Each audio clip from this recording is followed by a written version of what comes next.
everybody, I'm back. This is Polly, and today we are going to do Patrick. This is Patrick, a friend of mine's roommate. He is a lovebird, and they're kind of a quirky little bird. They're kind of stocky. They have a big head and kind of a stocky little body, and I just love his name. So we're going to kind of do a loose watercolor. And I kind of like the style of this. I'm usually a pretty tight painter, but this is kind of fun. And you can kind of loosen up. So we are going to start out with Patrick. I'm going to show you a couple things that I've got. So here's my finished piece. And I'll show you how to do the branch and everything as we go. I have a photo of Patrick.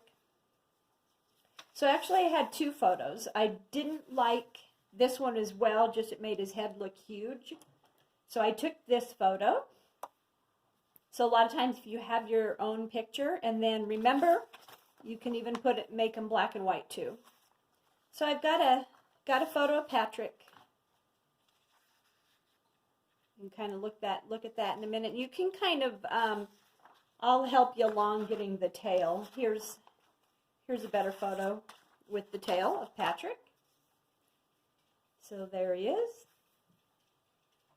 You can even do that if you want to. You want to kind of sketch them out, and then I kind of put the branch in on my own. So there's a picture of Patrick. I can even do him that way if you can see him a little bit better.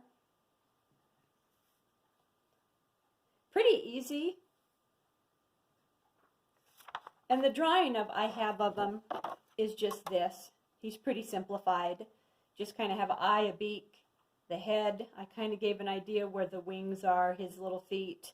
And some of it I kind of had to make his feet up. For instance, I took the feet from this picture that looked like they were holding on to something a little bit better. I kind of took these feet. You can kind of fake it. He just has like 3 toes, and there's one that kind of goes back behind. So I took the feet from this one, and I kind of put them on this one. That kind of gives you an idea. You can just kind of look like this, where he's kind of gripping it. Another thing I was going to show you, we're going to use a little a product that I like. It's called gouache. It's Winsor Newton designer gouache. It's white. It's an opaque white water-based paint, and I really like it. You'll see me use it on his beak and maybe a little bit around his eyes. It's white. I always have a permanent white in my watercolor tackle box. And I was going to show you also, I use Grumbacher Academy watercolors, student grade. I think they're student grade. I've used these for years and years and years. Grumbacher Academy watercolor. I really like it. The colors are great. They're true to their form. And also what I'm going to show you today, we're going to use some Winsor Newton brushes. I've got a 4. I've got a 4. I've got a 3. These are Winsor Newton nylon brushes, and I also took out a number 7. So we're going to use Winsor Newton brushes.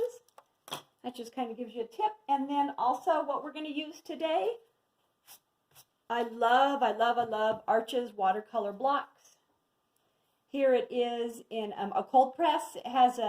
It still has a grain to it. It's just not as rough as the orange. So I like the Arches watercolor blocks, and my favorite, I love the Arches in the orange 140-pound rough watercolor blocks.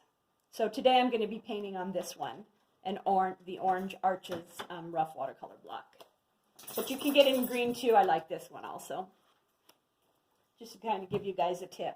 That's what I paint on. If you have good paper, you're going to have a great painting. So we've got a little bit of time left in this first lesson. What I'm going to do is I'm just going to kind of do Patrick's beak. So I took a little bit of red and alizarin crimson, cadmium red light, and I mix it with alizarin crimson. Here it's a little bit less alizarin crimson, more cadmium red light, and here more alizarin crimson and cad red light. And And I'm going to take my number 3 since we've got such a small little area. And I'm not going to get it wet. What I want to do, because we've got such an itty bitty area, I'm just going to put it in. We're just going to do the top of his beak.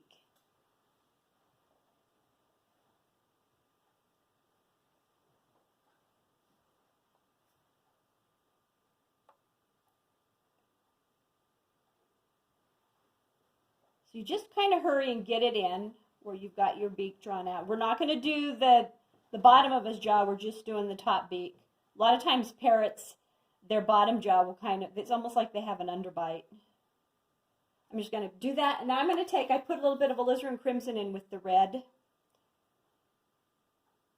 with the cad red light, and I'm just going to kind of do this, and now you're going to see me do this. I'm going to take a little bit of water, I'm going to give my brush a squeeze, and I'm going to take my water, and I'm going to lay the water on top of this so I get a nice blend, and I'm going to kind of lift on the top of his beak. It's going to be lighter right up here.